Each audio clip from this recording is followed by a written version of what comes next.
and we can start.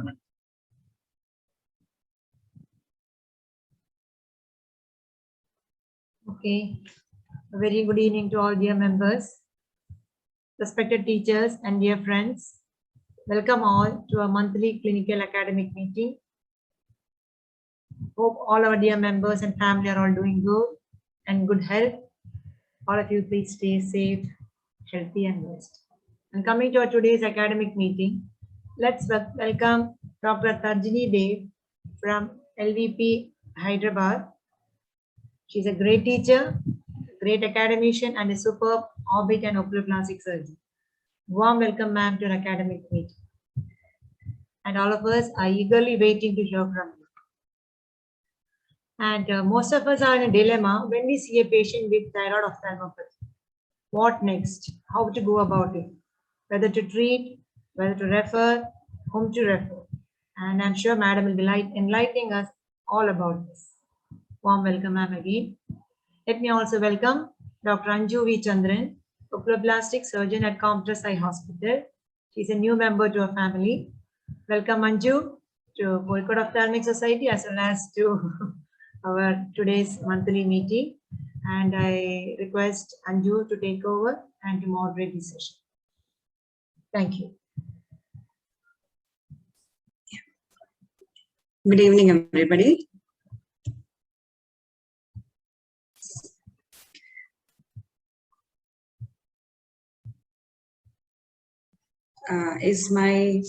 Okay.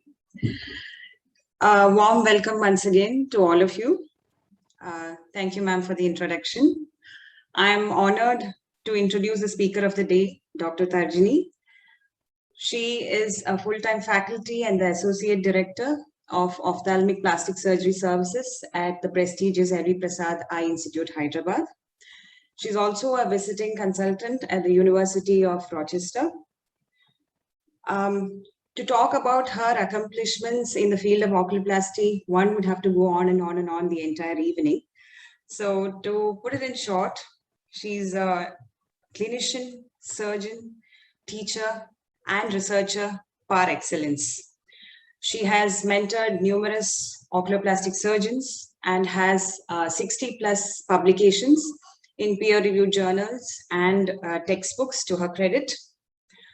During the recent outbreak of mucormycosis, she was Tarjani to many surgeons all over India as she put out timely guidelines and treatment protocols which helped tackle the disease.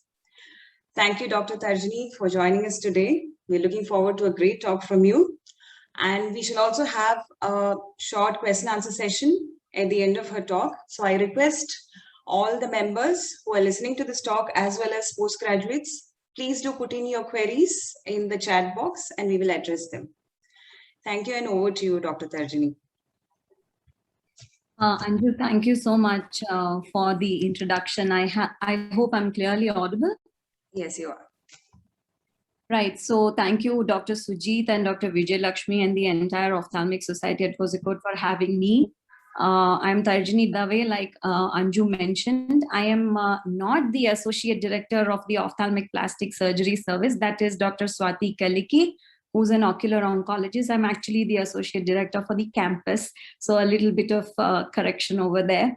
In any case, so I work out of Hyderabad, and today I'm going to talk to you about thyroid eye disease, the current understanding and the preferred practice pattern. So this is going to be a very informal sort of talk.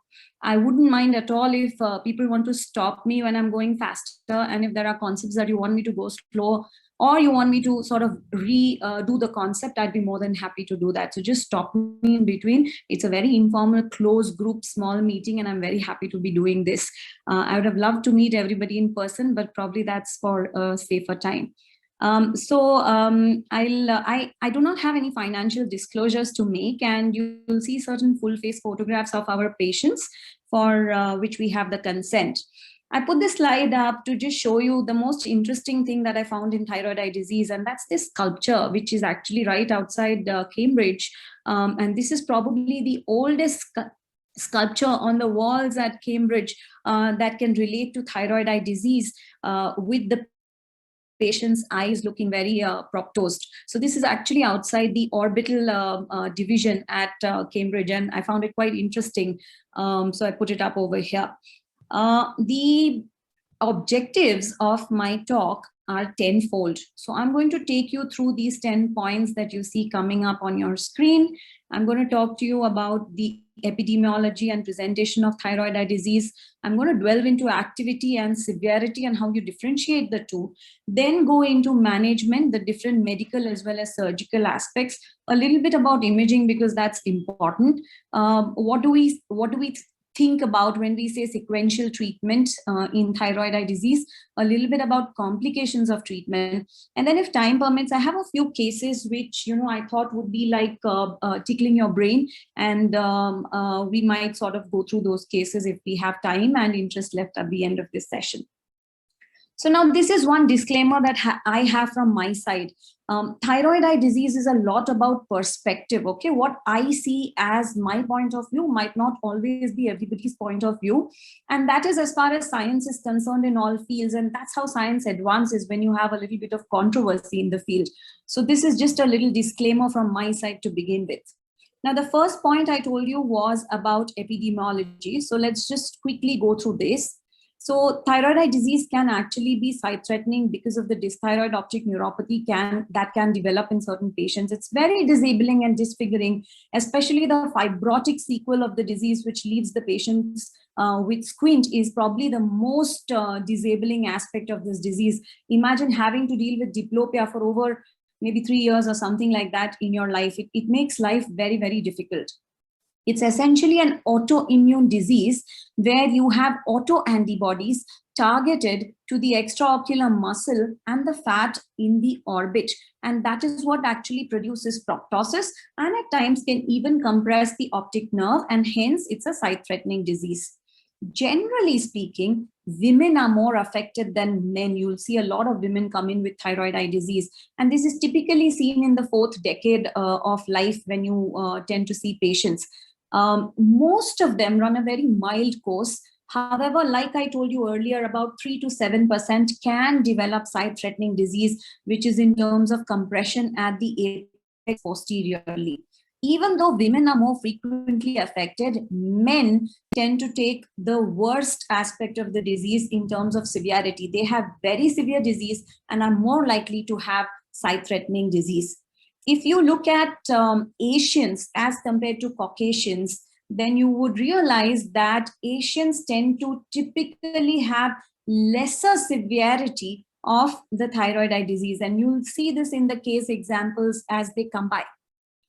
It is most frequently associated with hyperthyroidism. However, what is important is that you can have 10% of patients who are absolutely euthyroid on serology. T3, T4, TSH will be within the normal range, and yet you might see eye symptoms and eye signs of thyroid eye disease. So this is something that becomes difficult to explain to the patient, that you have thyroid in the eyes but not in the blood. But nonetheless, this is something that you must teach them about, and you must emphasize on these patients that every 6 months you need to repeat your thyroid profile, even if it's come normal once, because it's likely to change over a period of time. In other words, the eye disease can actually come before the systemic thyroid abnormality or the blood hormone level gets deranged in about 10% of patients. Now, as far as the thyroid hormone levels are at one level, say it's constantly hyper or it's constantly hypo, the eye disease doesn't really fluctuate or worsen. But if a patient is going in the course of systemic thyroid treatment from hyper to hypo, which happens while the endocrinologist is trying to adjust the dose and bring it to such a level that at the minimum dose, the thyroid hormone levels are controlled, you see these kind of wide fluctuations from hyper to hypo. And that is what can push the patient into active disease. I'll tell you in a little bit what active means. So this is important, that most of them are hyperthyroid, 10% can be euthyroid, and wide fluctuations can push the patient into activity. So risk factors for development of thyroid eye disease include age. We said that it's most common in the 4th decade. Obviously, a systemic thyroid dysfunction might predisposes a patient to develop eye disease. If a patient is smoking, then that tends to worsen the eye disease. Diabetes and hypertension are also comorbidities in thyroid eye disease. And radioactive iodine treatment, when it is taken without the cover of oral steroids, can also worsen the eye disease. So these are the major risk factors that are present. Now let's look at the more interesting part, which is the clinical presentation. Rundle was a gentleman who actually gave this curve, which is known as the Rundle's curve, which tells you that a patient can actually go into the active phase, which is followed by an inactive phase. This active phase typically lasts for 1 to 3 years from the onset of eye symptoms. And what does it look like? It looks something like this, with a lot of congestion, chemosis, a hot orbit. This active phase is typically treated with steroids. And eventually, when the patient goes into the inactive phase, when there's no more inflammatory activity or progression of the disease, you might see certain fibrotic sequelae, like you see esotropia in this patient. You might see a little bit of proptosis also, which is surgically corrected. And all these surgeries are performed predominantly when the patient is in the inactive phase. So this is known as the Rundle's curve. And what we need to remember is that the active phase can last for 1 to 3 years from the onset of the eye disease. I don't want to go into the very details of the pathogenesis, but essentially what we need to know is that, Anju, I'm not looking at the chat box. So if there's something, just read it and stop me, okay? Yes, definitely. Yeah. So what we need to understand is that there are autoantibodies which eventually activate a structure known as the orbital fibroblast. Where is this fibroblast? It's within the muscles and also within the fat. And this fibroblast can actually produce engorgement or swelling of the muscles or the fat, which eventually leads to proptosis. So orbit we know is a contained space, right? If nothing is expanding inside the orbit, the eye will remain like this cone of ice cream. But if everything inside the orbit is growing in proportions, there's nothing else than proptosis which is going to happen. So that's essentially what is happening in active thyroid eye disease. When we look at the symptoms part, a large proportion of patients actually come with symptoms which are very similar to dry eye disease. They have this early morning, little bit of puffiness and pain in the eye, typically after they wake up from sleep. They tend to have grittiness. And this essentially is because thyroid eye disease produces the classic stare and more amount of ocular surface is exposed. And hence they tend to develop a little bit of dryness, which can actually lead to these kind of symptoms. The more common symptoms that we are all aware of is something like this that you see in these pictures, where you can either see just a little lateral flare. This is not the normal contour of the upper eyelid. Look at this upper eyelid. This upper eyelid is normal in contour. It peaks in the center, versus that the peak of the eyelid here is lateral. So that's typically what is known as lateral flare and is very classic of thyroid eye disease, and is essentially because the Mueller's muscle is denser laterally, the levator is denser laterally, and these muscles get affected in thyroid eye disease, and hence there is more lateral flare than uniform eyelid elevation. So this is early stages.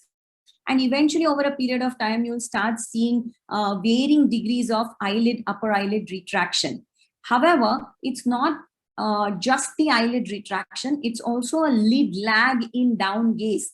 There is a delay in the affected eyelid falling down compared to the other side, which is known as a lid lag in down gaze, which is very classic of thyroid eye disease.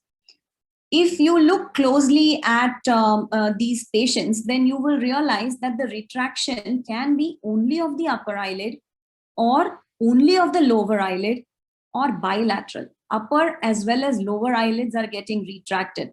Lower eyelid retraction is more classic of thyroid eye disease than any other disease. So this gentleman here, not having a significant amount of upper eyelid retraction, is still a classic thyroid eye disease because of that lower eyelid actually getting retracted. Just like the Mueller's muscle has a sympathetic overdrive because of thyroid hormones, similarly, the lower eyelid retractors have an overdrive, over-innervation, because of the thyroid hormone level, and hence you see this lower eyelid retraction in these patients. All right, now I told you about retraction being classic. What about the opposite? You also see ptosis in patients with thyroid eye disease. Look at this lady. You might not from the standard picture realize that she has proptosis. She doesn't even have that down gaze retraction, lid lag as the eye falls down. But look at her bird's view. You can see a massive amount of proptosis. And I just put the CT scan here. So ideally, when you join the line that sort of joins the two zygomas, all right, your eyeball, half of your eyeball should be behind that line. And what you see over here is entire eyeball is ahead of that line, which tells you that this is proptosis, which if you were to do hurtles would be around 28 to 29 millimeters, that amount of proptosis, and normal hurtles is 20 to 22 in Asians. So this lady obviously has thyroid eye disease, but you can also have patients with thyroid eye disease who have ptosis and not eyelid retraction. And there are two things that you need to think of when the patient has ptosis. One, it is aponeurotic ptosis, which is known to occur in patients with thyroid eye disease just because of the global stretch that occurs. The eye is proptosed forwards. Certain times the levator can disinsert from its position, and hence the eyelid droops because the levator is not working effectively. But the more serious aspects are something like this. So this is a lady with lateral flare. She has systemic thyroid abnormality. She is well controlled. After 3 months, she comes to me like this. So what is my mind thinking now? She did not have ptosis at presentation. Proptosis has not worsened. So what has suddenly produced ptosis in her? And this is the situation when you need to rule out two possibilities. One, the apex is getting compressed. There is muscle enlargement at the apex and the third nerve is getting affected. And hence a patient with thyroid eye disease is now developing ptosis. And second is myasthenia gravis that can be associated with 5% of patients who have thyroid eye disease. So you do a simple ice pack test and you can see that the eyelid goes back up again. So essentially, ptosis can also be seen in patients with thyroid eye disease. One was your run-of-the-mill aponeurotic ptosis. The second is either myasthenia or compression at the apex. All right. One of the other important clinical presentations is proptosis. And you can have varying degrees of proptosis with varying etiologies leading to proptosis within thyroid eye disease.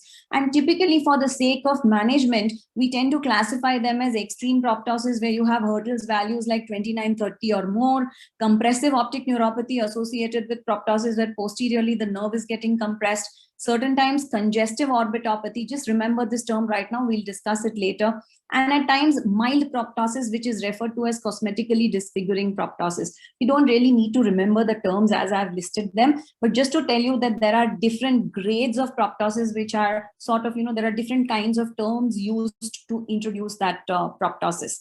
More common are signs of inflammation, as you see over here. So this is a gentleman who has, you can see congestion, not only of the conjunctiva, but also of the caruncle, eyelid edema, and you'll be able to better make it out in this eyelid where you can see a little bit of puffiness of the upper eyelid.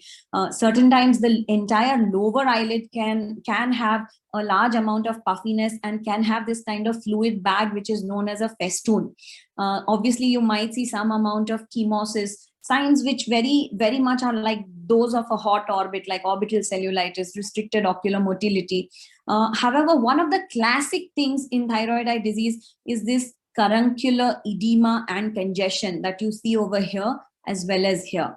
If you see a dilated vessel like this, don't start thinking keratico-cavernous fistula. Look at the other signs. Is there eyelid edema? Is there upper eyelid retraction? Is there lower eyelid retraction? If all of these are associated with these kind of dilated vessels, it is still a thyroid eye disease, right?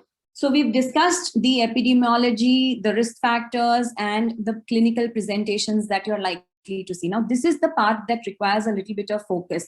I'm going to go into activity and severity of thyroid eye disease.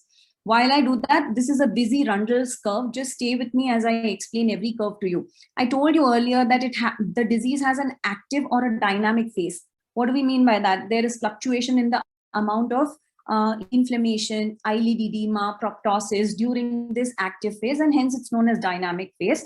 And hence you do not perform any permanent corrective surgeries here. Your aim is to stabilize the patient in this dynamic phase and not let them lose the vision. And then you have a static phase in which you do not see dynamicity or fluctuations. It's static, it's stationary, it's not going to progress. And that's where you're going to do corrective surgery for these patients.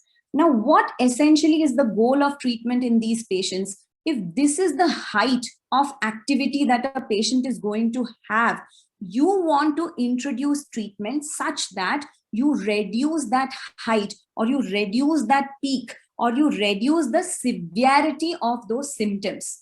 So that's where there is role of introducing immunosuppressive therapy or steroids for these patients, so that you can bring the height down, and instead of the patient being left with some amount of fibrotic phase, you probably try to bring them back to normal, as close to normal, instead of being left with some kind of fibrotic sequel. That's the aim of treatment in a patient with thyroid eye disease. So if a patient comes to you where he is already crossed his entire, now his residual proptosis, he's in the burnt out or the inactive or the stationary or the static phase, there's no point of giving immunosuppressive therapy because he's already done with all the inflammation and all of that. You're not going to change anything. So it's important to pick up where on the Rundle's curve your patient is and accordingly start treatment. So suppose you did everything, you gave all your immunosuppressive therapy, but despite that, the patient is left with some fibrotic sequel. Okay, and he is here on the curve now. He's not come back to normal. So that's your opportunity to perform reconstructive or rehabilitative surgery and bring him back to normal. So your aim is you want to introduce treatment before he climbs the peak of activity so that you reduce the peak and try to make him normal as soon as possible. If you couldn't do that for whatever reason it is, perform rehabilitative surgery and bring him back to normal once he is in the static disease. Also want to break at this point of time and tell you two concepts that I've learned from this Rundle's curve. One is that serious inflammatory thyroid eye disease has to be treated with anti-inflammatory drugs or radiotherapy to prevent complications so that you reduce the peak. Non-inflammatory thyroid eye disease may be treated by surgery immediately. This is what we have been taught. Because when it is non-inflammatory, you don't see any signs of inflammation. You in your mind are thinking that he's already in the burnt out phase, right? He had proptosis. Okay, so he probably has covered his entire active phase and is now in the burnt out phase. So this is what we've been taught for all this time. Let me show this to you with examples. So this is a gentleman who comes to me in January 2020. And he does not have so much activity for me to warrant treatment. So we kept him under close observation. When he comes to me in March, you can see an obvious deterioration. Eyelid edema, the festoon is larger here compared to here. Congestion is worse here compared to here. Upper eyelid edema has come in. Caruncular congestion has come in. So he is obviously worsening as far as inflammation is concerned. So this gentleman requires immunosuppressive therapy, either steroids or whatever else that you want to start. Versus that, this is a gentleman who's come after 9 months. You don't see any change in his clinical picture. He's static, he's stationary, right? So this is the distinction that we have been taught to make. And hence we derive that if you have inflammatory TED, it's likely to be progressive. If you have non-inflammatory TED, it's likely to be static. That's what we established from these two pictures, which I showed you. And that's what the earliest classification or the Werner's classification was based on. It did not take into account anything else, but just that, it sort of gave every clinical presentation a point. So it's no specs was for no signs and symptoms, only signs of tissue involvement, proptosis, extraocular muscle involvement, corneal involvement, and sight loss. So this is the sort of classification that no specs gave us. And it sort of grades exclusively for clinical severity and does not provide us any means of distinguishing whether the patient is going to be in inflammatory progressive phase or in the static phase, right? You cannot make that out from this classification, and hence you cannot start treatment. So that's where a little bit of more in-depth knowledge comes into play. So now I told you inflammatory disease is likely to progress, non-inflammatory is likely to be static. Now look at this patient. Okay, you see the timelines on the top, right? Look at what happens to him over a period of time. Can you see that his proptosis in the right eye has worsened to a certain extent over a period of 3 months? What happens over the next 3 to 4 months? There is still worsening in proptosis. So what did I tell you? I told you that non-inflammatory disease is likely to be stationary, but that's not what you're seeing here. If he is still non-inflammatory, you're not seeing any congestion, chemosis, eyelid edema, but he's still progressing as far as his proptosis is concerned. And this is how he looks at the end of 1 year, he's obviously progressed as far as this eyelid proptosis is concerned. And what happens over another couple of years? So this is what happens in 2020 and 2021. So 3 years from the onset of disease, he now actually has bilateral proptosis. The other eye has also got involved here, right? So this is non-inflammatory disease, but it has still progressed. So what we have established is, don't look for only inflammatory versus only non-inflammatory and make a plan of whether you need to manage this patient or not. Look for progression. If there is any progression in any aspect, either the inflammatory or the non-inflammatory aspect, it requires treatment. So that's what we have established from this. And hence, no specs classification has no place in today's world of treating thyroid eye disease. So we've disregarded this fact that if it is inflammatory, it's progressive. If it's non-inflammatory, it's stationary. This is what the books teach us, but this is not what is true. And hence, you have several other classifications that have come into vogue, which are the clinical activity score and the VISA classification: vision, inflammation, strabismus, and appearance. Okay, so these are two complicated classification systems, and you can just sort of take a snapshot of this slide. But essentially, this looks at several points. So clinical activity score looks at 7 points in the first visit, which you see over here. And then another 3 points when the patient comes back to you on follow-up. And hence, between the first visit and follow-up, if there's any change, you can deem it as progression. And if there is progression, you treat the patient. So what does this score tell us? Every item listed here has 1 point. And if you have a score of more than 3/7, any 3 of these from this 7, if they are present, you need to start treatment. On subsequent follow-up visions, if there is worsening of proptosis or decrease in the ocular excursion or decrease in vision, you will start treatment for this patient. So follow-up becomes important. That's what clinical activity score tells us. There are certain sort of disadvantages that come into play when you use only the clinical activity score, which has been given by Ugogo. And I'm going to, before we go into visa, I'm going to tell you why. So this is a lady who's a 42-year-old lady who has protrusion, watering, and decrease in the left eye vision since 4 months. Her vision has dropped to 20/60. Color vision is defective. Color vision is a very sensitive test of whether optic nerve is getting affected by dysthyroid optic neuropathy or not. Now, symptoms-wise, she has only 2 things. 1, she has decrease in vision. And 2, she has a little bit of proptosis. All right. She doesn't have any of the points that are listed in these first 7 points. She says no for pain, either spontaneous or when she does eyelid movement. There is obviously no eyelid edema, conjunctival congestion, chemosis, or caruncular edema, right? It's a completely quiet eye. But she has dysthyroid optic neuropathy. The nerve has got affected. So if I have to score her on KOS, she will have 1 point for proptosis, 1 point for decreased vision, which is 2. And we just established that you do not treat this patient if the score is 3 or less. So that means a patient with dysthyroid optic neuropathy based on only clinical activity score, you will not treat, which is incorrect. So that's a disadvantage of clinical activity score. And there are several other such disadvantages associated with clinical activity score, because of which the visa classification came into vogue. And what the visa classification does is it disassociates all of these. The inflammation is not given the same amount of importance as vision is done, right? So here for KOS, if there is pain, then it's 1.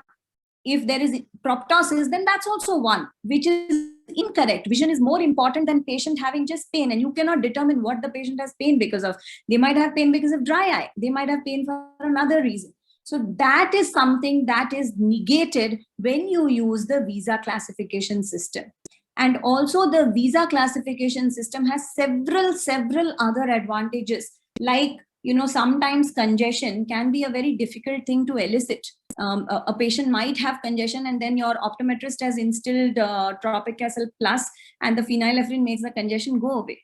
So you don't know whether that amount of congestion is significant or not.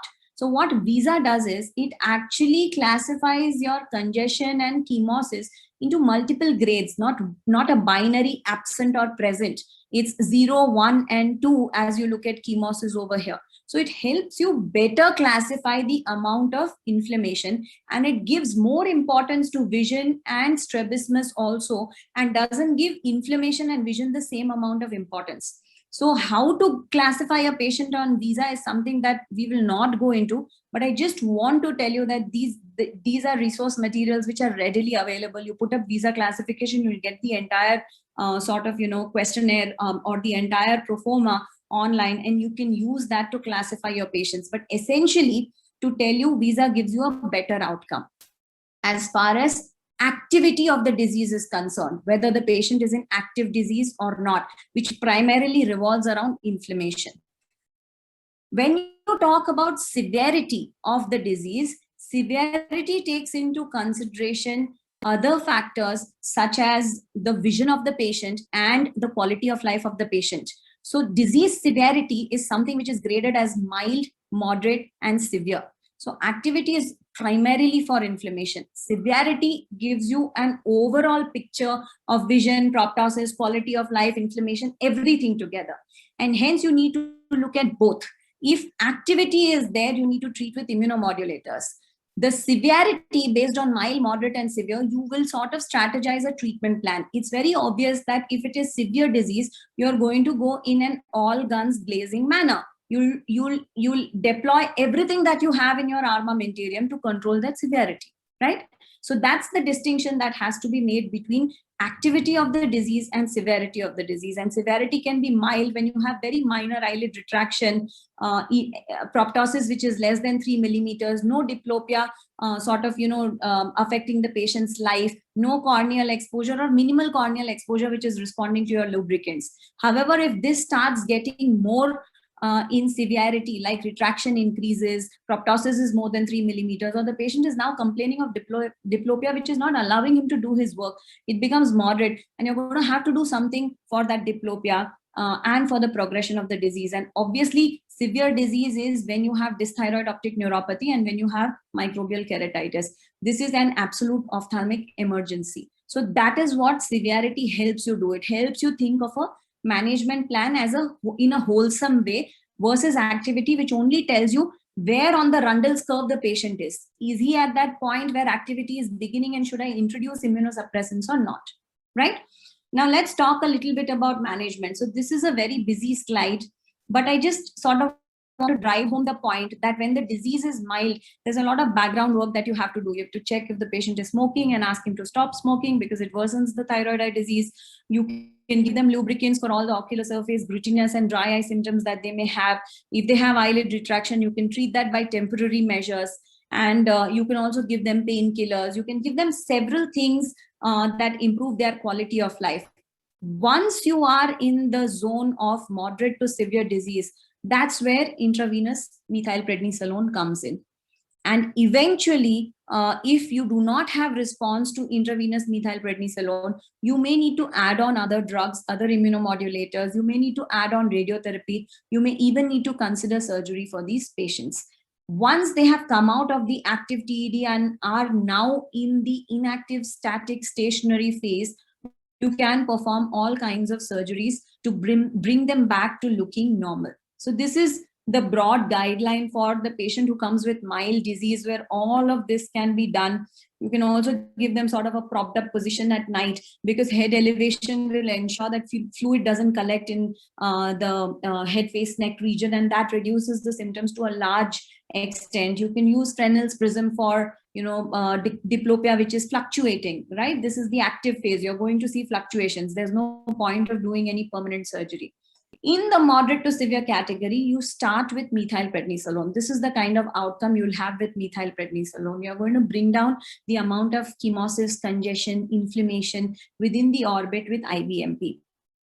And there are several steroid protocols that you can use. One of the most famous protocols is the UGOGO protocol, where you start the patient on a weekly IVMP schedule. In every week, he receives 1 dose of 500 milligram intravenous bolus, and this happens for 6 weeks, following which for the next 6 weeks, you give him 250 milligrams, and then you keep assessing the patient. If you have persistent activity, you can reinitiate the methylprednisolone and go up to a maximum cumulative dose of 8 milligrams, beyond which liver and renal toxicity is known. And if you feel that you're not getting an optimal response, you can change the treatment strategy. Like, you can admit the patient and start them on the high dose steroid protocol, which is 1 gram daily. So this 1 gram can be given as 500 milligram BD or 250 milligram QID. This kind of alternate steroid protocol can also be given. However, if you have a patient who presents to you directly with sight-threatening disease, then you definitely need to start with the high dose steroid protocol, which is 1 gram daily for 3 consecutive days, and then you repeat after 1 week. And if the patient is still unresponsive to this, you may need to consider some form of surgery to relieve compression at the apex, right? So I'm going to talk to you a little bit about sight-threatening disease. So what does this entail? This involves thyroid eye disease where there's dysthyroid optic neuropathy, when your steroids have failed, and when you have microbial keratitis. So I told you the high-dose steroid protocol, right? This is a patient with dysthyroid optic neuropathy. So presentation after 3 grams of steroids, she was okay, but 1 week immediately post-op, post-IVMP, she comes again with a drop in her vision. And when that happens, you need to consider an alternative strategy. So what we did for her is an orbital decompression in the active phase. Now, this is an exception. You're performing in surgery in an active phase. And why are you doing that? You're doing that because in this patient, the muscles are enlarged and are compressing the optic nerve. And you decompress the medial wall and the floor. And with that, you push the muscles away from the optic nerve so that the optic nerve cannot get compressed right now. So that's your alternative strategy as far as dysthyroid optic neuropathy is concerned. Now, this is a challenging situation where you have microbial keratitis. You need antibiotics to treat that. Steroids are going to worsen that, but you don't have a choice. So in such situations, you'll have to do the management of the cornea along with IVMP, and at times also perform a decompression like you see over here, simply because the decompression allows the eye to fall back into the orbit and gives you better closure. Most of these keratitis patients have sterile corneal infection. That's mainly because of the exposure that happens due to the extreme proptosis. So it's important to push the eyes back into the orbit. And this is another situation where you're performing decompression surgery in the active stage. Now, what do we mean by multimodal therapy? So let me give you one more example. Again, the run-of-the-mill severe thyroid eye disease patient where we started intravenous steroids. Because we didn't see a very good response to steroid, we started him simultaneously on azathioprine while he was admitted. Every day you should be seeing a response. If you don't see that, you start simultaneous immunomodulation. However, he didn't respond and he came back with a recurrence. So what else do you have? So we added a second immunomodulator drug. He was already on IVMP and azathioprine. We now added cyclophosphamide. Despite that, he worsened. Now, when he worsened and he also developed inferiorly, as you see over here, a corneal infiltrate that is beginning, you need to think of something else, right? So we discussed decompression to push the eye back in. We did that. Despite that, he had inflammation even after decompression. So now what will you do in this situation? So the other thing that you have in your armamentarium is radiotherapy. I'm sorry, I reversed the order a little bit. So before we actually did decompression, we considered EBRT for this patient. Low dose radiotherapy prevents worsening of proptosis. So that's what was done. And despite that, he worsened. And that's when we started, that's when we performed the decompression. And this is him after bilateral orbital decompression. He's finally stable. So in multimodal therapy, you can start multiple drugs like you would treat a patient with uveitis. And you also have the opportunity to use immunomodulators like rituximab, tocilizumab, and teprotumumab. Tocilizumab is what is widely used in COVID. It's also reported in thyroid eye disease. And this is essentially an autoimmune disease and responds well to one of these drugs. Now, teprotumumab is worth mention. This is these pictures are courtesy patients from US. These are not our patients. Teprotumumab is not available in India, but is the only drug which can help reduce the proptosis in the active state. So this is a patient pre-teprotumumab and post, and this is just with intravenous drugs that everything has settled. There's no fibrotic sequelae, there's no proptosis, there's no requirement for a surgery in this patient just by medical therapy. This is the work that has been done by Raymond Douglas. in the lab of Terry Smith at Wisconsin, and his landmark work, it's published in NEJM, it's NEJM worthy, where they found that, when you treat a patient with teprotumumab, 15% of those patients at 24 months had a reduction in proptosis versus only a 15% with placebo, which is considered quite significant. This is post-placebo, this is post-teprotumumab, the patient becoming absolutely normal and not requiring any other surgery. So in essence, the treatment of thyroid eye disease is moving towards medical management. And for all you know, in the next 5 to 10 years, surgical treatment might become extinct for thyroid eye disease. Now, when we look at surgery, I told you the different kinds of proptosis. I'll quickly run through this. The aim is for you to actually widen the orbit, widen the cone of the orbit so that the eye falls back inside. That's the aim in orbital decompression. And these days we have excellent hidden incisions that can actually help you in decompression. So like the inferior transconjunctival incision or the eyelid crease incision, or the transcaruncular approach. This is one such patient where all these 3 incisions have been used, and you can see how well the eyelid scar has healed. And because the conjunctival incision was transcaruncular, there are no scars on his face. So there would be no evidence that he has undergone a surgery. A similar incision used for a patient of mine where we performed bilateral 4-wall orbital decompression, bringing him back to his normal face by using completely hidden incisions and no scars on the face. Now, there are certain situations which are very challenging when you're dealing with proptosis. And these are situations where you have unilateral disease. When you have unilateral disease and you're removing the bone, it's very likely that you might produce new onset diplopia or a change in the position of the globe. And here there's a terminology that everybody must know, which is balanced versus unbalanced decompression. So essentially what balanced means is if you're removing the lateral wall, you'll also remove the medial wall. And with that, what will happen is the eyeball will fall back in the center. What is unbalanced? Say you remove the medial wall and the floor. In this situation, the eye sinks inferomedially. So that produces new onset diplopia, which can be as high as 30%. And hence, one thing to remember is whenever you perform decompression, it's very important to perform a balanced decompression. Another situation is when it is unilateral, extreme, and is myogenic. When the muscles are thin, it's very easy to perform decompression and push the globe back in. When the muscles are thick and fat, the muscles are occupying most of the space and you can't decompress the muscles, you can't debulk them. So that is something that is extremely difficult to treat. And these are the cases where a maximal 3-wall decompression, where you're addressing areas of the lateral wall, which forms the junction between the orbit and the brain, and thinning out those areas of the bone is extremely important. And these are surgeries where certain times we also use intraoperative image guidance or navigation to make sure that we are not actually drilling in the brain and drilling just the greater wing of the sphenoid and making as much room in the orbit as we can to push that eyeball back again. Certain patients like these are only concerned about the little bit of mild proptosis that they have and the eyelid fold sort of overhanging, in whom all you can do is decompress the fat, and the intraconal fat is what is addressed. And with that, they have very good reduction in proptosis. I'm going to run through imaging. I told you there are 2 kinds of thyroid eye disease. One where the muscles are slender and it's just the fat which is expanded. This is known as adipogenic or lipogenic. And the second is where the muscles enlarge, and this is known as myogenic disease. Now, when you're performing orbital decompression, you need to analyze several parameters in the orbit, such as what is the thickness of the lateral wall. So a bone scan is going to tell you how much thickness is there so that you can drill appropriately. You also want to know how roomy are the sinuses. These sinuses are not as roomy as in this patient.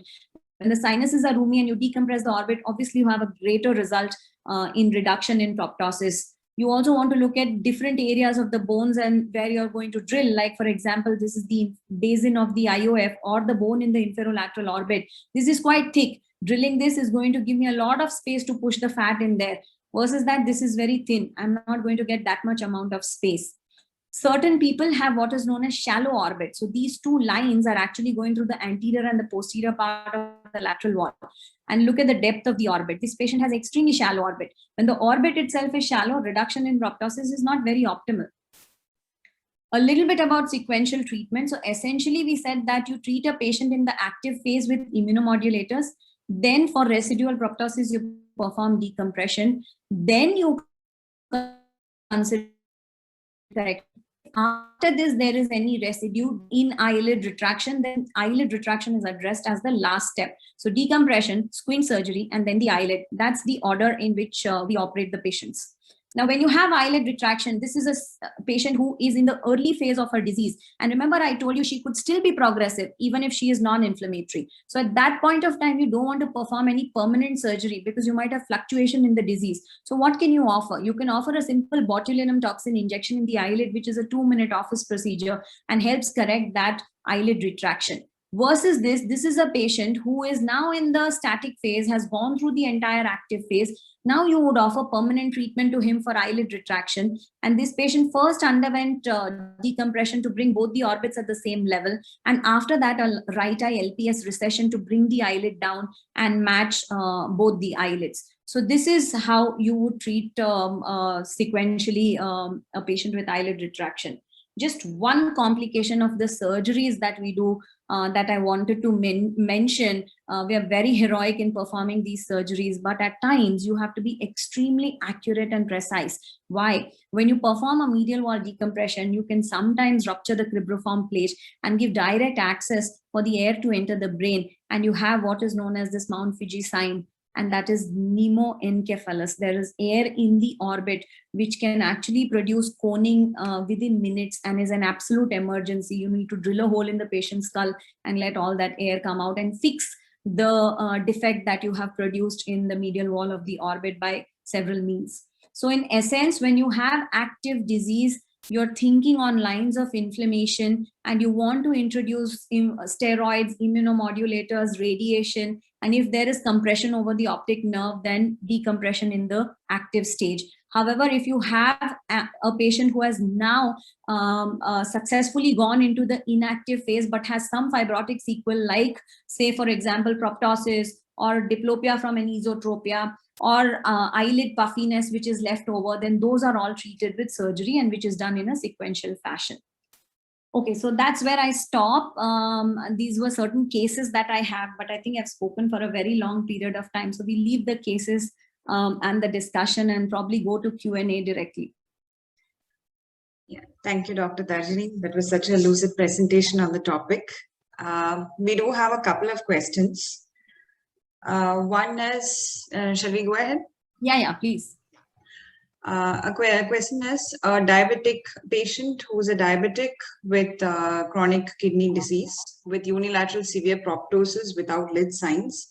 On imaging, there is extraocular muscle thickening, sparing the tendons, and the patient is at euthyroid. How do you go ahead with this case? Yeah, so essentially, you are saying that there is only proptosis, there's nothing else. So first thing to do would be to follow the patient up closely and see if he is developing any activity at this point of time or not, right? You look for progression.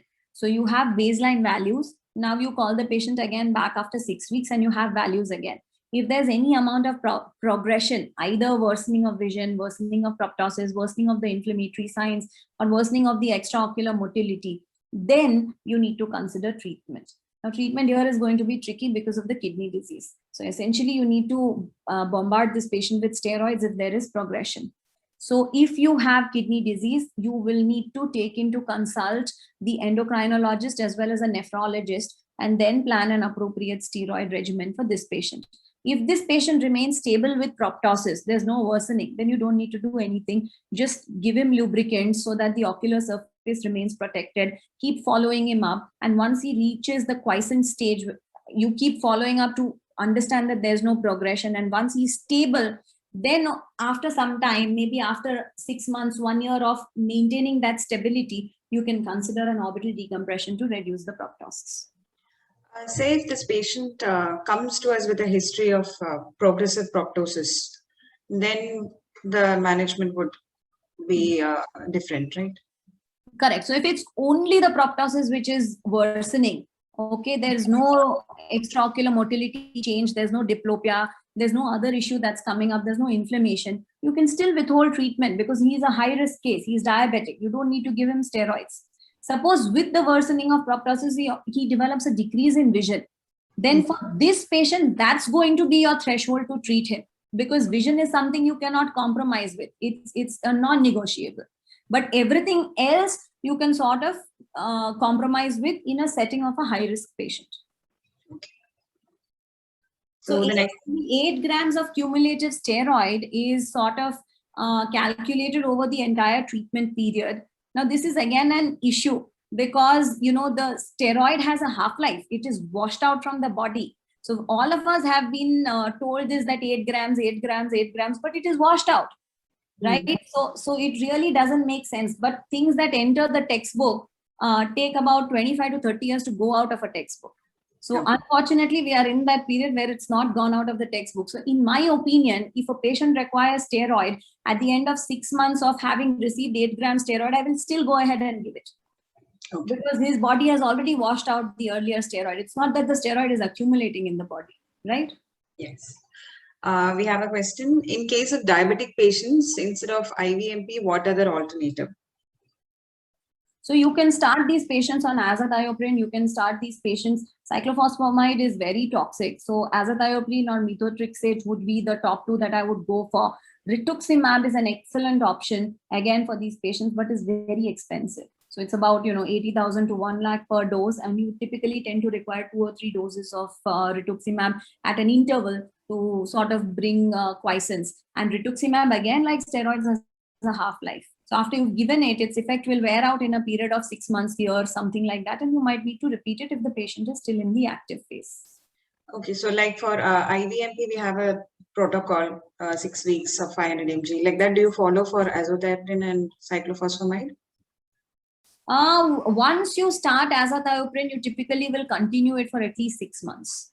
Okay. And then you will sort of taper it. So you start with 50 milligrams BD, you make it 50 milligram OD for another 6 months, 3 to 6 months. And once you're seeing stability, there's no progression in the disease, then you can wean it off. This treatment is very similar to uveitis treatment or treatment of dacryoadenitis. The immunomodulatory protocol sort of tends to stay similar. Okay. We have a question regarding the cost of teprotumab. Oh, it is prohibited. 35 lakhs odd for for an injection or for the course of injection. And by the way, it's not even available in India. It's FDA approved only in the US as of now. So if you have a patient who can afford traveling to the US, then yes, they can go ahead with this treatment. Okay. How frequently and how long to give steroids? So like I told you, look at progression. If there is progression, treat the patient with steroids. If there is no progression, you need not treat the patient with steroids. Once you start steroids, follow one of the regimens, whatever regimens you want to follow. So Pallavi, like I told you, the Ugogo regimen is the most common one, right? Where you start with 500 milligram weekly for 6 weeks, then 250 milligram weekly for 6 weeks, and then stop and then see how your patient has responded. If he has not responded well, you might want to give him one more cycle of the same dose, or you might want to change to an alternative treatment protocol, like say 250 milligram QID for 3 days, sort of a thing. Okay. Going on to the next question. A 26-year-old female, dysthyroid with no proptosis, presented with unilateral ptosis, myasthenia tests were normal, MRI brain was normal. The neurologist put her on empirical treatment with pyridostigmine and no improvement. How to go ahead? So pyridostigmine as an empirical treatment, again, is, a little questionable. People do a drug trial with pyridostigmine to see if they are responding or not. And if they respond, label it as myasthenia. In my opinion, a better approach is actually to do the entire, jing-bang of tests available for myasthenia, like your repetitive nerve stimulation, acetylcholinesterase receptor antibodies. Do that, all of that. If you determine that this patient has myasthenia, then treat with pyridostigmine. If you realize that the patient doesn't have myasthenia, doesn't have compression at the apex, which I told you, when a patient has ptosis, then it's most likely aponeurotic ptosis. You're seeing a deep superior sulcus that makes you think even more on the lines of aponeurotic ptosis. So you see a fall in the lid when the patient looks down, even more likely to be aponeurotic ptosis. So that might require just a simple ptosis surgery. So if the patient is clinically stable after steroid treatment, but still shows radiological activity, should we continue steroids? So that's a very interesting question. There is a lot of research going on this. So there is diffusion weighted imaging, which is done for patients with thyroid eye disease, which tells you whether the muscles are still metabolically active as far as thyroid eye disease is concerned or not. I can tell you that maybe 90% or 95% of clinicians do not treat based on radiological activity. They treat based on clinical symptoms. Okay. So sometimes when we advise an MRI for a patient and the patient is clinically inactive but shows radiological activity, at that point you decide to treat or you keep them under observation? So like I told you, you have to look at the activity score. Progression. Go back to CAS. Okay. If at the first visit itself, your CAS is high, it's 4 or more, then initiate treatment. Why? Because that tells you that even though your inflammatory score may be less and CAS is 4, or your visa inflammatory score is 4 or 5, it tells you that this patient is likely to go into progression of inflammation. You want to halt that progression. Inflammation heals with fibrosis, correct? Anywhere in the body. You don't want that fibrosis in the muscles. So that's a patient you would treat. But say the patient just has an incidental muscle thickening, nothing else. There is no progression that you have established on subsequent visits 6 weeks apart. Hold on to treatment. You don't need to treat every patient who has a muscle thickening. So don't treat based on radiology. Treat based on clinical findings and activity and severity. Okay. So the next question, any role for oral steroids in thyroid ophthalmopathy now? Yeah, that's an excellent question. So, sometimes you'll have patients who are baseline. You can't really pinpoint whether it's CAS of 3 or 4 or something like that. To give you an example, I've projected one patient here. Okay, so this is a gentleman who has eyelid edema. He has a little bit of caruncular edema, not much of congestion, but he complains of spontaneous pain as well as pain on eye movements. So this is like borderline CAS, 3 or 4, right? Neither here, neither there. When your clinical activity score is 0, 1, 2, you know that they don't have inflammatory activity, you will not treat. When your clinical activity score is 5, 6, 7, 8, 9, 10, you know that they are in activity, inflammatory activity, you will start steroids. This 3 to 4 CAS is where all the confusion is. And these are the group of patients where you can start oral steroids and give them an oral steroid trial. Now, typically, why do you tend to prefer IVMP over oral steroids? That's because IVMP can push the patient into 80% chances of remission, meaning they will not have an inflammatory episode again. Oral steroids, on the other hand, have 60% chance of remission, meaning there is still a 40% chance that another active episode might come in. Hence, IVMP is preferred.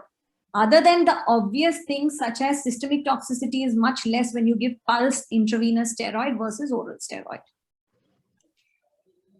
So the next question is your views on mycophenolate in place of azathioprine or methotrexate.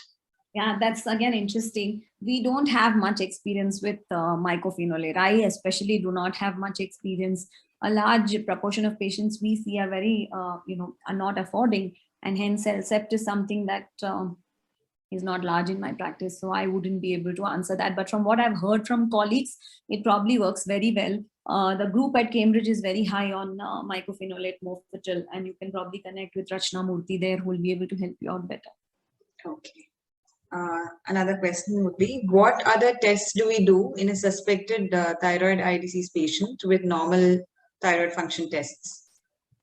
That's again an excellent question. So you can check for TPO, you can check for the antibody levels. In our practice, again, we do not have a lot of emphasis on checking for the other antibody levels other than T3, T4, TSH, and we just treat the patient based on the TSH, active T3 and T4 levels. But these are options which are available, and you can still go ahead and test them. Okay.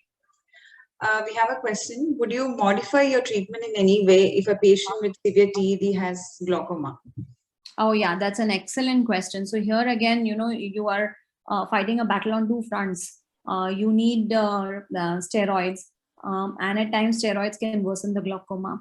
Besides that, the pathology itself, the pathomechanism is such that episcleral venous pressure rises in these patients, and they can have glaucoma irrespective of the steroids. So these are the patients where you need to monitor very closely, and there is not there isn't a very proven role, but there is some role of an early decompression in these patients so that the episcleral venous pressure is relieved and the glaucoma can be better managed. Having said that, there's a large chunk of patients with thyroid eye disease and glaucoma where you need to sort of be in tandem with your glaucoma specialist and continue treatment. Even a large chunk that might require valves, which get complicated because there's eyelid retraction, and then you're doing a botulinum toxin or a LPS recession to make sure the valve remains protected, and so on and so forth. But essentially nothing else to change. Okay. In the borderline cases with a KOS of 3 who have responded well to the first few doses of IVMP 500 mg, do you go ahead with more doses of IVMP? You always complete the treatment. Like I told you, IVMP has an 80% chance of pushing the patient into remission. You will lose that chance if you break the treatment in between.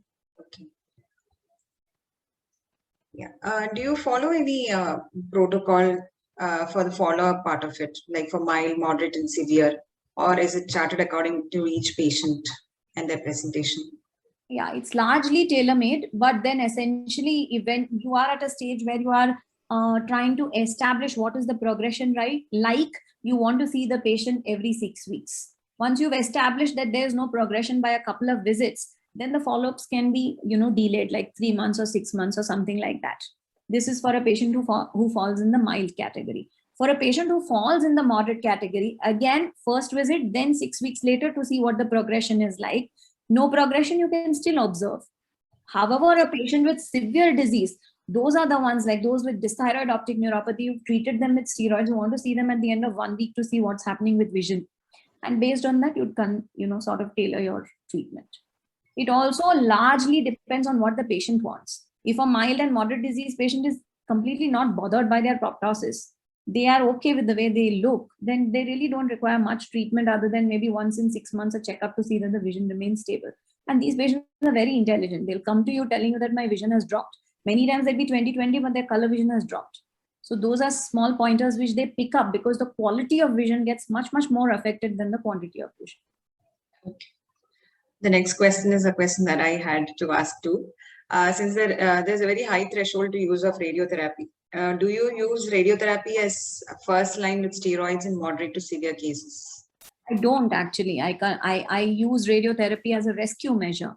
Radiotherapy, you have to remember, will work only in active cases and in early phases of activity. If the patient has reached the peak and is now coming on the downfall of the Rundle's curve, then radiotherapy doesn't have much role. If you've caught them when they're going up and you give radiotherapy, that's where studies have shown that there is good outcome with radiotherapy. Typically, in my practice, I do not use radiotherapy as the first line of treatment. A large part of my patients also tend to be diabetic hypertensives, where use of radiotherapy becomes complicated and follow-up and management becomes complicated. The dry eye associated with it, sometimes cataract associated. So this is low dose, but still you can have complications with radiotherapy. So in my practice, I do not use radiotherapy as the first line. We have a faculty at the Bhubaneswar campus, Dr. Suryasnath Rath, who's trained with Peter Dolman, who's the major driver behind radiotherapy, a large proponent, and he would be a person who could really guide you if you want to use radiotherapy. Okay. A patient with thyroid eye disease, if requires multiple follow-ups, how will you modify your approach if he or she comes from somewhere far? I would first opt for a teleconsultation. Okay. Tell them to get their vision, color vision, and pupils checked locally with a local ophthalmologist. You don't always require an orbit specialist. If everything is fine, I will just follow up on teleconsult with this kind of a patient. So that would be the best approach in COVID times. Otherwise, if they do not have any access to eye care whatsoever, you will again need to go and stratify whether they are mild, moderate, or severe. And based on that, tailor make your follow-up approach. Okay. Your experience with use of intraorbital steroids?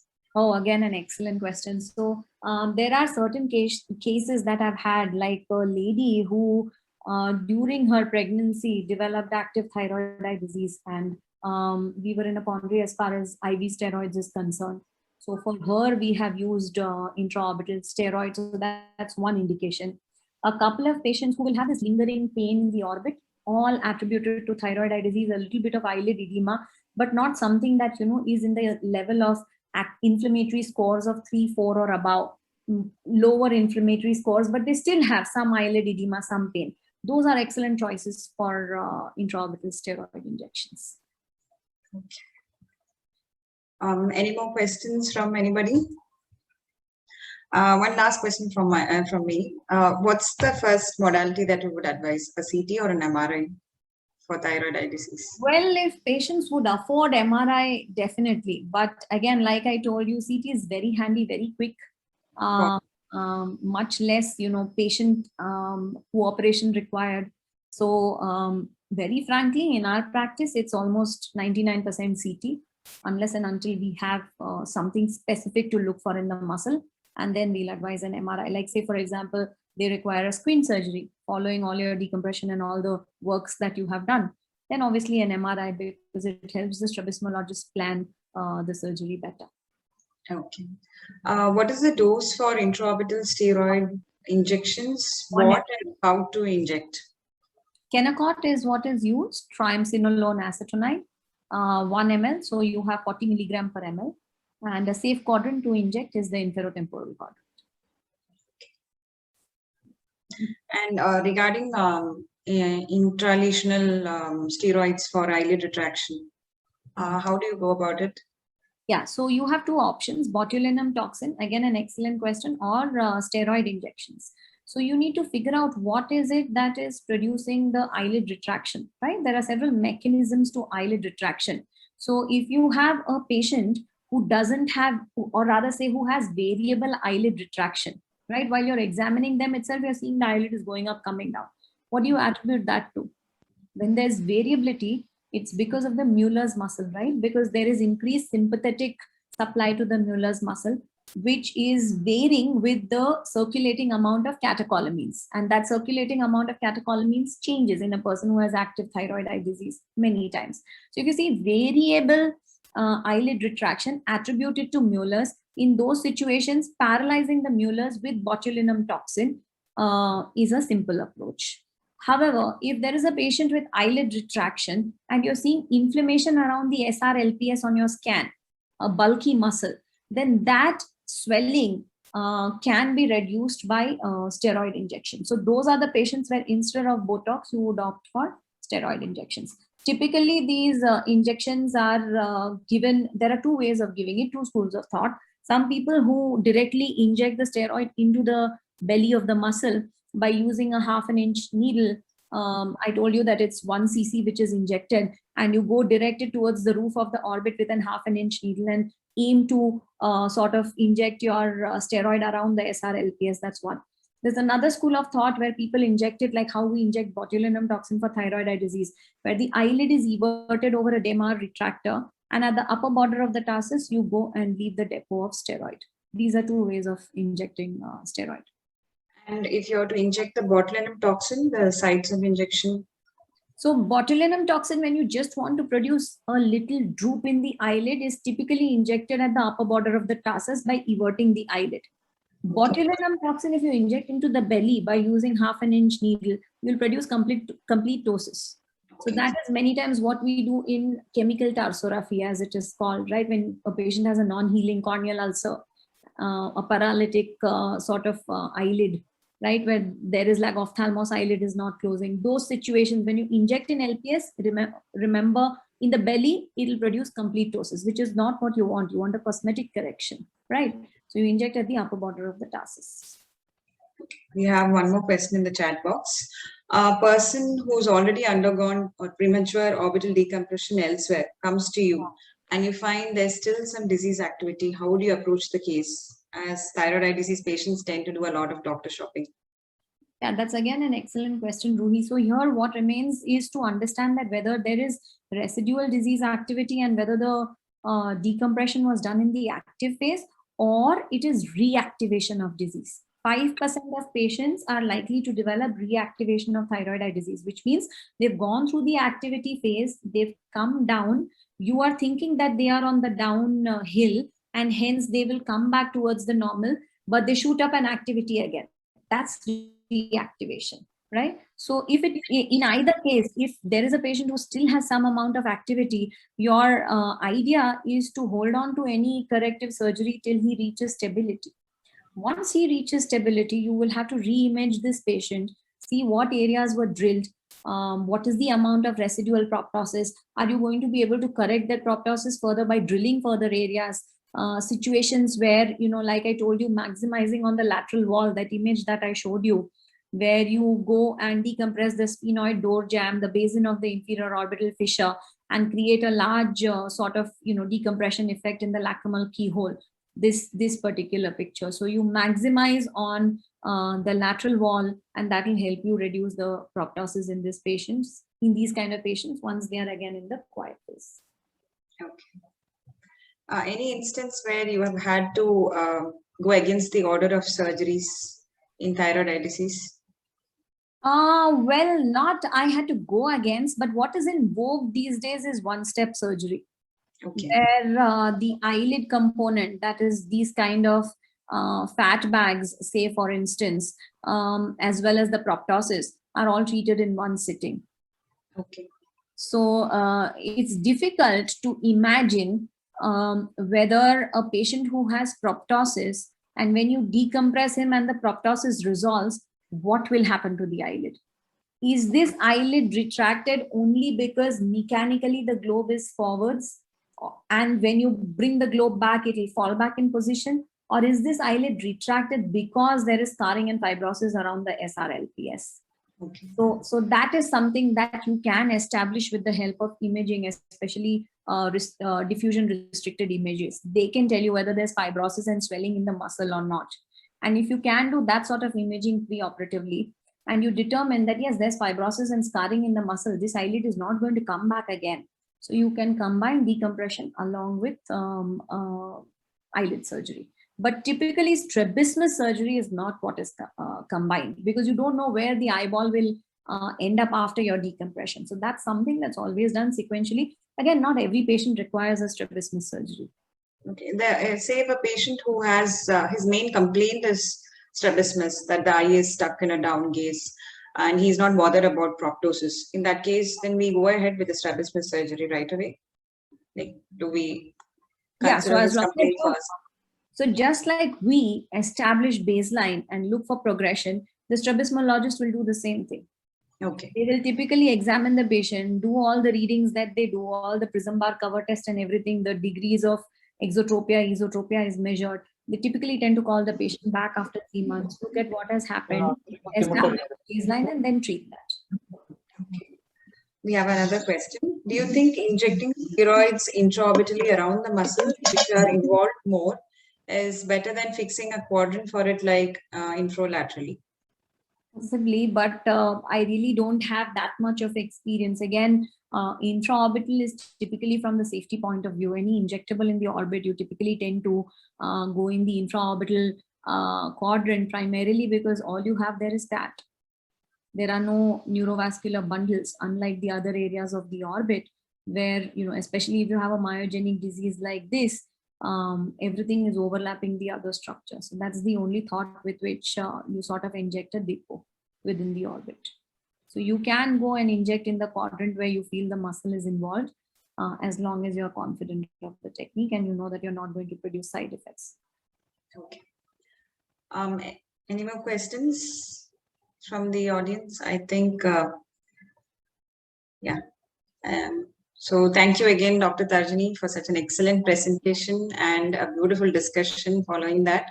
I'm sure a lot of postgraduates also benefited from it, and also the other practicing ophthalmologists.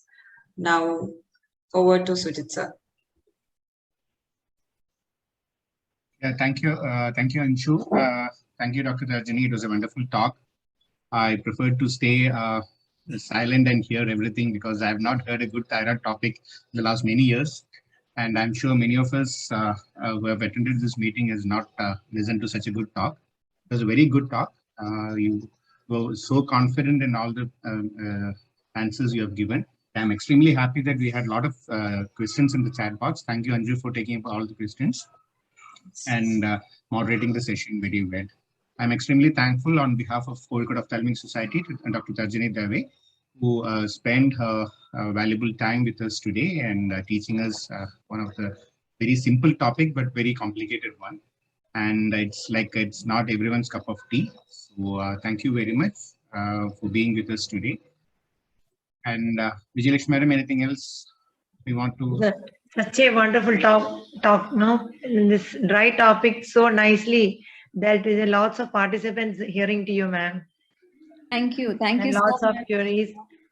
Yeah, that all those no specs gone, a new classification, really very, very informative, ma'am. Thank you once again. Yeah, thank you to Awesome the talk. entire team. I think this was one of the most involved audiences that I've had. I've never had to answer so many questions earlier. And I'm very, very glad that I could sort of have people, I could grab their attention even in a very dry topic like different kinds of classifications and treatment modalities. So I hope I've been able to, like Sujit sir was saying, I hope I have simplified thing and not added complexities to an already complex topic. In any case, if you feel I've not done justice or want clarification on something else, please feel free to contact me. My contact details were available on every slide that I displayed. You can even call me or message me and I'd be available to help you out. Thank you so much, ma'am. Thank you, Dr. Tarjani. My regards to Vivek also. Special thanks to him for connecting me to you. Thank you. Thank you so much. Thank you so much. Thank you, Anju. Thank you. Thank you all the participants for joining in today, especially the PG students and participating in the discussion. Thank you all. Thank you very much. Thank you everyone and stay safe till we meet sometime soon again. Sure, definitely. We will get you here. Yes. Bye. And good Bye. night, all. Bye. Good night. Happy weekend to all. Thank you. Thank you, Dr. Anju.